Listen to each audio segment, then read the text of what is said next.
Hai minasan konnichiwa. Di video kali ini kita akan membahas mengenai elektromagnetik. Untuk tema terakhir kali ini kita membahas tentang induksi elektromagnetik.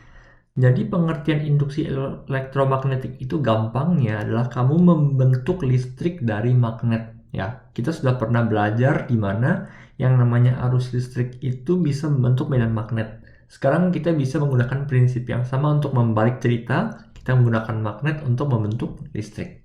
Kita mulai. Pertama, kita ingat dulu mengenai pengertian medan magnet. Jadi di video-video sebelumnya saya sudah pernah menjelaskan di mana ada dua jenis pengertian medan magnet. Satu menggunakan H, satu menggunakan B. Ya, jadi medan magnet yang B itu sebenarnya dihitung berdasarkan rumus seperti ini, ya, WB per meter kuadrat. WB itu adalah besar magnet, kekuatan magnet, ya, kekuatan magnet. WB per meter kuadrat. Nah, inilah yang satuan yang baru saya akan perkenalkan, namanya flux magnet. Jadi flux magnet itu sebenarnya bayangan gampang, hanya seperti garis-garis magnet yang ada di dalam medan magnet. Kok kamu gambar di pelajaran SD, kamu gambar mengenai magnet, dia keluar dari dari kutub utara masuk ke kutub selatan, kamu gambar satu garis, itu kamu hitung sebagai satu flux. Gambar seperti jumlah garis saja. Jadi seandainya kamu ditanya berapa jumlah garis yang ada di dalam misalnya 1 meter persegi. Jadi kamu lihat saja berapa density, berapa kepadatan medan magnetnya, berapa kekuatan medan magnetnya. Jadi kamu bisa tulis rumusnya dengan phi, ya, baca simbol ini phi. Phi sama dengan B medan magnetnya dikali dengan S. S itu adalah luas permukaan, ya. Phi sama dengan B dikali S. Kita akan pakai rumus ini nanti di video ini yang di slide paling terakhir. Jadi coba kamu ingat-ingat dulu, ya. Kamu bisa menghitung jumlahnya magnet, kamu hitung per garis. Sekarang kita punya slide di mana medan magnet yang dihasilkan oleh aliran listrik, ya, ini sudah pernah kita pelajari di bab pertama mengenai bab sebelumnya mengenai solenoid, ya. Jadi seandainya kamu punya solenoid yang kamu alirkan listrik, anggaplah aliran listriknya dari sebelah kanan sini hingga ke sebelah kiri. Maka dari itu kamu bisa melihat kalau medan magnetnya itu bergerak dari kiri ke kanan, lewat dalam, ya, kiri ke kanan. Kamu gunakan tangan kanan kamu untuk menentukan arah arus listriknya. Oke. Nah, sekarang mengenai induksi elektromagnetik adalah kamu punya solenoid yang sama, tetapi kali ini tidak kamu alirkan arus listrik. Nah, kemudian apa yang kamu lakukan adalah kamu masukkan magnet ke dalamnya. Kamu masukkan magnet ke dalamnya, dan apa yang terjadi adalah aliran listrik akan terbentuk. Nah, inilah yang disebut dengan induksi elektromagnetik, ya. Untuk induksi elektromagnetik ini kamu akan harus menghafal dua hukum. Yang pertama adalah hukum Lenz, yang satu lagi namanya hukum Faraday.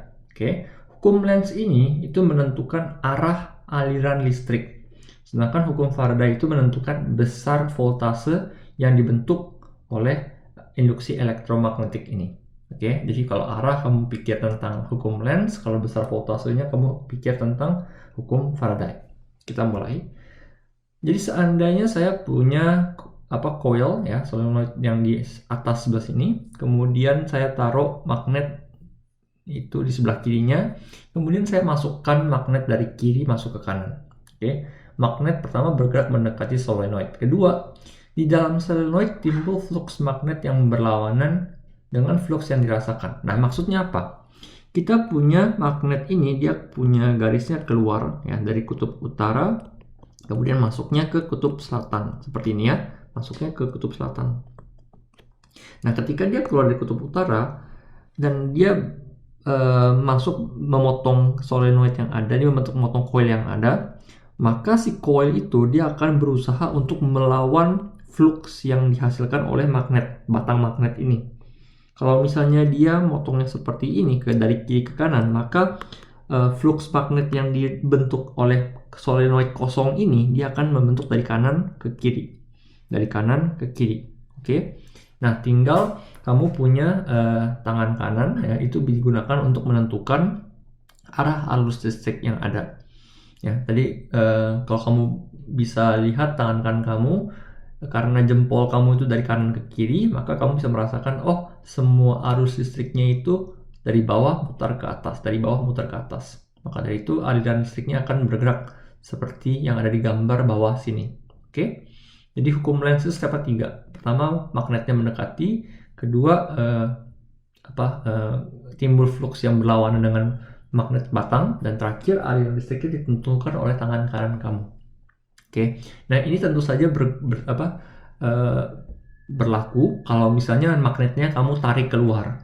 Kan sekarang kamu punya cerita di mana magnetnya kamu masukin dari kiri ke kanan. Kalau kamu punya magnet kamu tarik dari kanan ke kiri, maka arus yang dibentuk oleh si solenoid akan kebalik. Kenapa? Karena flux yang melawannya juga kebalik.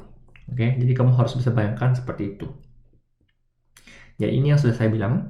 Kalau misalnya kita punya, anggaplah kutub utara. Kutub utara ini dia kita dorong dari kiri ke kanan, maka dari itu ketika dia fluxnya keluar seperti ini, yang memotongnya itu yang berlawanan adalah dari kanan ke kiri. Maka kita bisa lihat arus listriknya itu dari tangan kanan kita, itu dari bawah mutar ke atas.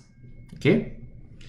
Seandainya kita punya magnetnya, kita tarik dari kanan ke kiri, kita tarik keluar, ya. Kalau kita tarik keluar, maka dari itu yang berlawanan dengan solenoidnya juga sama.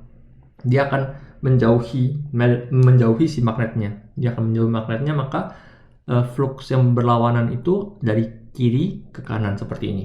Kalau kamu menggunakan tangan kanan kamu juga akan melihat dia punya arus listriknya dari atas ke bawah, atas ke bawah. Oke. Bagaimana untuk kutub selatan? Ketika kutub selatan itu dia kan semuanya masuk ke dalam. Ya, kutub selatan itu dia punya medan magnet, fluxnya itu masuk ke dalam semua. Jadi yang berlawanan dengan masuk ke dalam itu adalah dia keluar dari kiri ke kanan seperti ini. Jadi kamu bisa menggunakan tangan kanan kamu untuk menentukan arus listriknya. Sama seperti ketika si S ini, kutub selatan ini, dia menjauhi, maka dia akan masuk ke dalam, sehingga yang berlawanan itu adalah arus yang menuju ke solenoidnya. Oke? Terakhir kita ngomong tentang hukum Faraday. Hukum Faraday ini adalah hukum yang menentukan berapa besar voltase yang ada, berapa besar voltase yang dibentuk oleh induksi elektromagnetik. Nah, besar arus listrik ini dipengaruhi oleh satu, besar flux magnetiknya dia, ya berapa phi yang ada, dan terakhir ada kecepatan gerak magnetnya. Oke. Jadi sebenarnya kamu pernah melihat rumus ini di buku cetak kalian. Voltnya V itu sama dengan minus delta phi dibagi dengan delta T. Jadi kelihatan ini rumus sangat susah, tapi sebenarnya kalau kamu pikir dengan sangat gampang, tidak masalah, ya.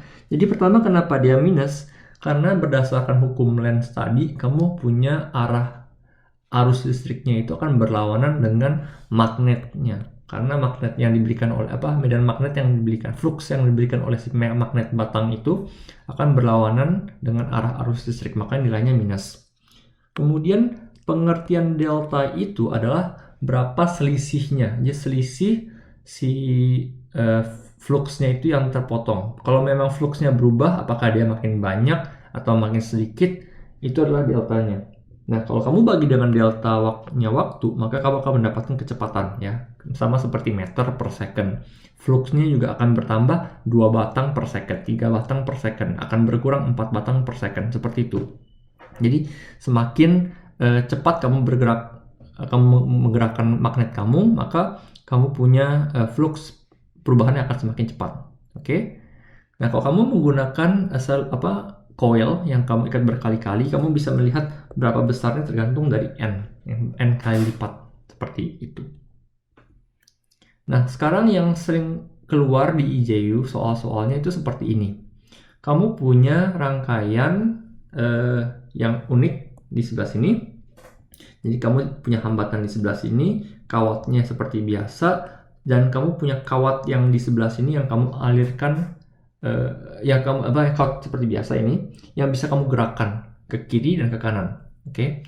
Kedua, apa yang terjadi adalah kamu berikan medan magnet. Anggaplah kita berikan medan magnet dari bawah ke atas, seperti ini. Jadi warna biru ini semua adalah medan magnet.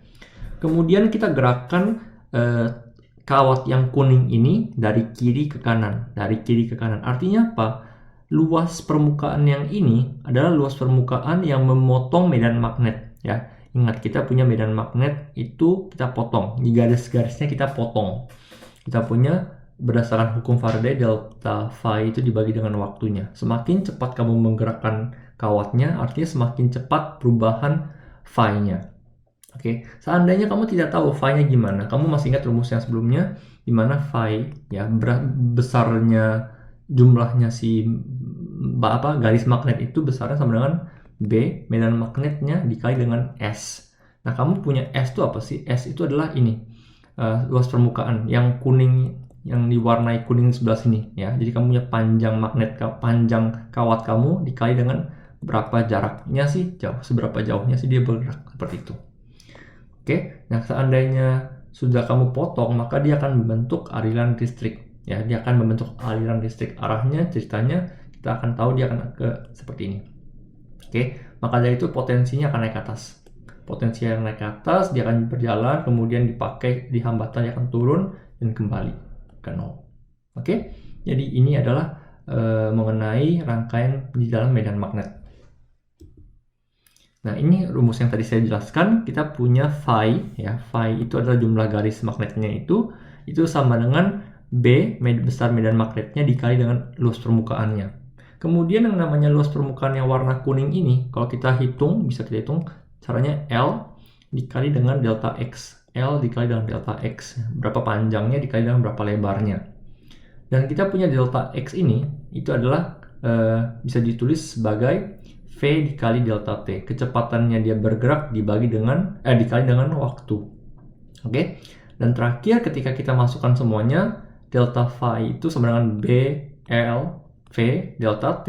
Kita bisa cari delta T-nya satu sama lain. Maka dari itu kita kan bisa mendapatkan voltase yang ada di dalam rangkaian seperti ini adalah kecepatannya dia dikali dengan B, medan magnetnya dia, dikali dengan L, panjang kawat kuningnya itu. Oke, jadi ini adalah rumus yang cepat kalau kamu bisa mengerjakan. Tapi yang penting bukannya kamu menghafalkan rumus ini, tetapi kamu menurunkan rumus seperti ini. Ya, jadi kamu harus bisa melatih bagaimana cara menurunkan rumus. Kenapa rumusnya bisa seperti itu? Oke, jadi itu yang harus kamu latih dalam fisika Jepang. Baik, itu saja untuk video kali ini. Saya akan ketemu kalian di video berikutnya. Semangat belajar. Benkyo, ganbatte kudasai. Sayonara.